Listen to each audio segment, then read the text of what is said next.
hands, I'm blowing up on your man. King on them on demand. Fight of the night, bitch, I'll put ice in my corner, man. Coming through with no weakness. Go down the miss, no secret. Flick of the wrist. Hola chicos, bienvenidos a una nueva entrevista de Fordewin MMA. El día de hoy me acompaña un señor que nos dejó a todos con la boca abierta, impresionados en 7 segundos. Hizo su trabajo, se lesionó, no se lesionó, no lo sabemos, pero me encuentro con el señor Terrance McKinney. T-Rex is in the house. How you doing, Terrance? Thank you for being in Fordewin MMA. I'm doing good. Hey, thanks, man. It's an honor to be here on the show. Thank you, man. Thank you for being here with me. First of all, how's your knee, man? Everybody's asking about your knee. I read that you were supposed to have an MRI. Could you tell me a bit about that? Yeah, finally got the results back. I just strained my MCL and I got like mild damage, nothing serious. So you're going to be good to go in no time. That's really good to hear. You have to take good care of that knee, man. I will. I plan on fighting again, hopefully like August or September. Oh, so you're trying to stay active real soon. That's great, man.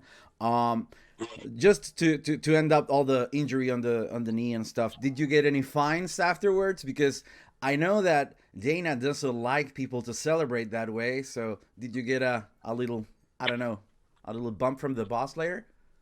No, I knew about that too. That's why I like stopped mid jump, so I didn't jump on the cage. Like I was focused on not jumping up on the cage. I was focused on stopping my momentum. But as I was going down, I came down too hard on my knee. Yeah, don't get fined. Don't get fined. Exactly. Yeah, man. Trying to get all this work. Well, we're gonna talk about the fight too, but first of all, we need a little bit of an introduction because the UFC packages told us that you have an amazing story. You're the man that beat the death twice and then decided to go into the UFC. It's one hell of a story, and I know you've told it a million times, but if you could humor me with a little bit of background on your story, because it's amazing. And I'm not gonna lie, I usually dabble in some of those pleasures myself, so it's a really good cautionary tale as well. So if you could tell me a little bit about what happened to you and what was the story behind all the footage we saw that we're seeing it right now on the screen. You were in a tough spot. You had an encounter with the police. You were tased. Could you give me a little bit of a background on that story? Well, I was like on vial acid, like overneath this room that I was like already drinking. So like I think it's more of my body overheating. But then I like start seeing demons and like I end up passing out and like falling through a window. And then like I was out after that, but my brain was like on drugs, so I was like still doing stuff after I got knocked out. And I did like $3,000 worth of damage to this girl's house. I felt super bad. Damn. Yeah. So what was the context of that celebration? I read that you were wrestling at the time. Am I correct? Yeah. It was about to be my last turn up before I start taking college super serious. I see. It was a good way to go, man. I mean, I don't know. Nah. It was. Well, now it is. It's definitely doing a lot of positive things. So everything happens for a reason. God got his plan, and I'm going to stick to the script. Yeah, I was going to ask you about that because it was a near-death situation, of course, and it was a bit of a shaking up moment that turned your life around. And now you're in the UFC. Let's talk about that. You came in short notice after Matt Frevola was supposed to fight Frank Camacho. Camacho unfortunately had a little bit of a traffic accident, so shout out to Camacho. Hope he's doing okay and maybe he can recover soon. But that gave you an opportunity to showcase your talents. You were known in the regional circuit by being a guy that usually finished fights real soon. So how that came to be? I mean, how did you find out about Camacho's situation and how that transformed into you stepping up? Well, I let my management at Kardio Sports agency handle it. So like Jason House hit me up and I was like, yeah, sign the papers. I'm ready. Let's do it. Like, this is something I've been dreaming about forever. It's a no brainer to me.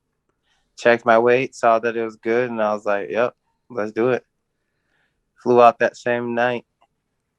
That's amazing, man. How was all the experience with the UFC once you got there and you crossed the door and you start seeing the UFC logo everywhere around you, and you start making it like, oh shit, this is real now.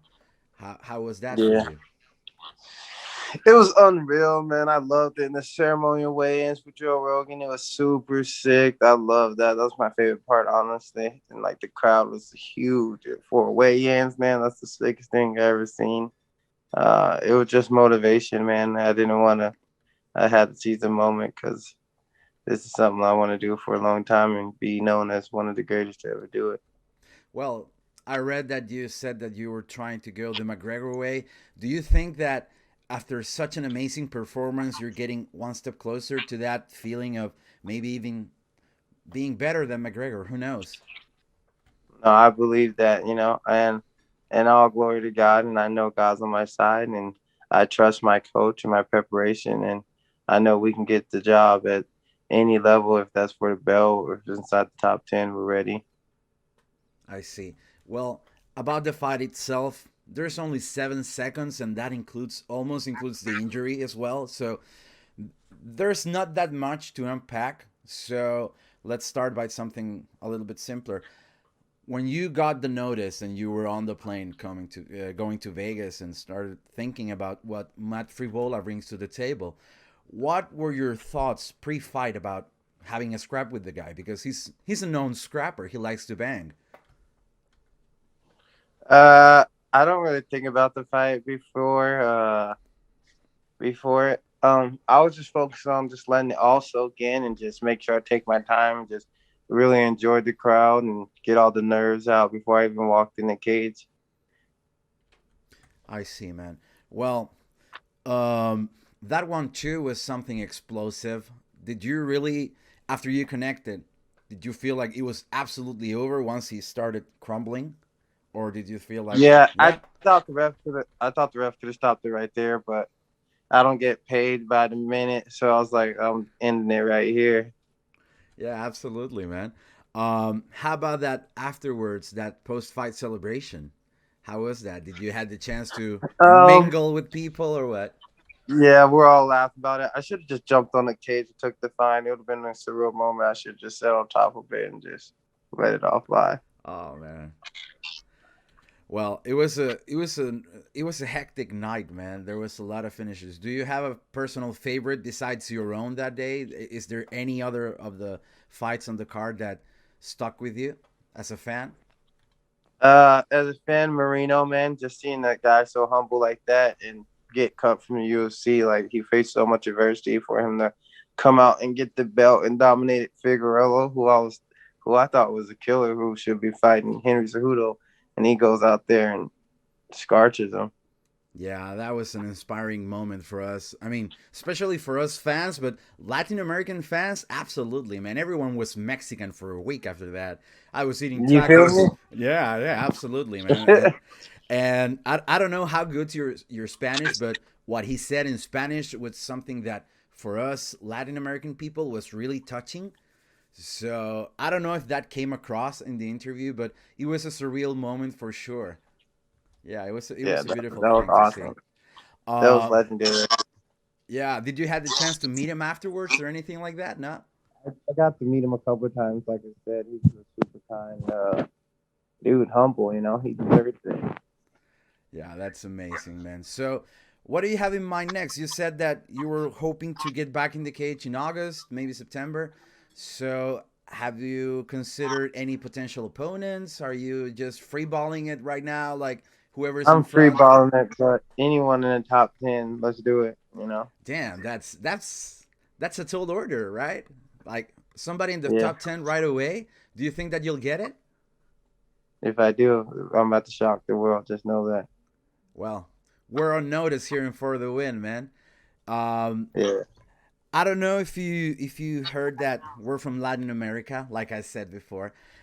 No, I know that. So I wanted to ask you if you had any message for the South American fans who right now are meeting you for the first time and having that amazing T-Rex experience. So I wanted to know what were your thoughts for the Latin American fans.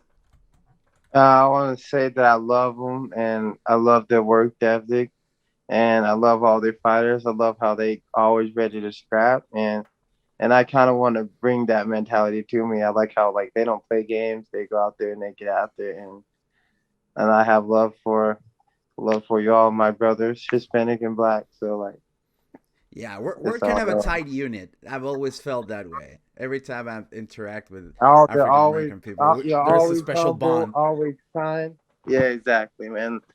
My best friend Carlos, he's Salvadorian. Like he's such a good dude, man. So you know your way around Spanish, I presume. If you have a Salvadorian friend, he probably Yeah. snaps at you in Spanish every day, right? I don't really understand it, but sometimes I do. But my brother is a little bit more has more practice with it than I do. Well, man, we're gonna be happy as hell to teach you some Spanish to get back at Carlos, man. You were talking about being inspired by some Latin American fighters. Do you have any particular fighters in mind? I mean, of course, Moreno, who we just discussed, he's an inspirational character. But are there any others around that suit I your like style? Kelvin Gaslam. Uh, there's a new guy that just came up. I trained before. He's a dog. Um, uh, how do you say his name? Bahamondes. Ah, Yeah, he's in the Ignacio. same weight class. You've met Ignacio La Jaula Ignacio. Bahamondes. He's Yeah, Chilean, just like Ignacio. me. He's a beast, bro. He's a beast. Definitely. He's cool. And I met a couple of his teammates, Carlos and Oh, his you mean brother. Carlos Hernandez? That's who you're talking about. Carlos Hernandez is going on the Contender Series in October. Yeah. Yeah, I'm He's a gonna talk dog. to him soon about that. So yeah, Hell so yeah. you're Hell you're yeah. you're chilling with the BFS family. I'm actually trying to go down there and train like soon, honestly. That's a Lions Den, man. I think that's gonna be a That is. great They fit can for scrap you. like that. Having guys like They got Belal, having Coach Mike, and all the exactly. strikers, man. Man, I think Exactly. you got me going with this Bahamondes talk, man. I think you and Bahamondes could be really great sparring partners, man. You could really Yeah. learn Well, a lot from each other. I went with him before. The dudes. I was like, why aren't you in the UFC already, man? You're the real deal. Ignacio Bahamondes, he has a fight coming up against Roosevelt Roberts. He has a 10-2 record. He's coming out from a loss against Jim Miller by armbar. So he's really trying to bounce back and he's trying to get a win out of my boy, I guess, right? So how do you feel that fight's going up? I don't know, but I'm always gonna support the boys that I know. So I got Ignacio. And I think the volume's gonna be too much. He has great cardio, and I think he gets the TKO by round three. Damn. So Ignacio by slow murder. Yeah, yeah, he's slow cooked, man. He's technical, dude. So Terrance, what's there in what's in Terrance besides fighting? I know that you come from a single parent household and you had a real beautiful message for your mother. Recently was Father's Day, and I wanted to discuss a bit about your upbringing and childhood. How's your family nucleus? I don't know if that's the right expression. We use nucleo from your family core, maybe. I don't know. But what does your family says about everything that has transpired in your life? The sour and the sweet, everything coming together right now. What's the feeling in the family these days? My family is everything to me. They keep me uprooted, grounded. And keep me humble, and they keep me honest, and I love that support, and I love that they keep me humble because it's better to be humble than God humble you Himself. So they always keep me sharp. So I love them. They're my main supporters. And like I said, family's everything, That's just how I grew up, man. Like if my family's fighting, I'm fighting. That's just how it goes. I see, man. Well, besides family, you have a growing fan base. When we started talking about doing this interview, you were around 2,000 followers. Now you're well over 30,000 after those 7 glorious seconds. So I guess the spotlight is really hard on you right now. And I wanted to ask a bit of a freaky question because I know that you've talked to a lot of people, and I know maybe the fans are trying to reach out to you saying that you're a savage and all that, right? What's the weirdest message that you've getting that you've gotten from all the savages that look into the sport? People always ask me like shout them out, so or be like trying to call me like 100 times. And I don't even know them. Like chill. Okay, so it's still harmless, nothing too freaky, nothing too weird. No, None too weird though. Okay, so let's give it time. Then we'll go back to that in a few fights, and maybe you'll have some weird shit to talk about. Yeah, exactly. Hey, man. So, have you talked to Rogan again about getting in that podcast? Do you think that's gonna happen soon? I think we can make it happen. I haven't talked to him yet. I just been trying to relax, to be honest. Like last week, I had like 4 hours of interviews like every day. Yeah, yeah. It was a hectic week for you. I know. That's why we're trying to get it all together. But well, it happens now, and I'm happy to have the chance to talk to you, man. Before I let you go, I just wanted to right now say thank you for uh, having the chance to talk to you and wish you an amazing career in the UFC. We don't see stuff like you just did every day, so I'm really looking forward to your next challenge, and I'm really happy that you're finally into the big show, man. You're one of those guys who has an amazing story, an amazing personality, and I'm really looking forward to see you progress in the UFC. Thanks, brother. God bless, man. I'm excited to see what God takes me to. I'm just gonna take it one fight at a time. Absolutely. That's the right mindset to do it, man. So thank you for being in for the win, man. I appreciate your time, and let's hope to do this again soon before your next fight, bro. Yeah, I'm game, man. And shout out to your show and their upcoming 1 year anniversary. Yeah, yeah, that's coming up right now. I'm going to do a special show in July, probably next to the Poirier and McGregor trilogy. And we're gonna have a blast, man. We're gonna have Diego Rivas, and we're gonna have a shit ton of things to talk about. So it's gonna be a fun thing to do. So again, man, I appreciate you, and best of luck in your UFC career, man. Hey, thanks, brother. Stay blessed, man. Yeah, you too, man.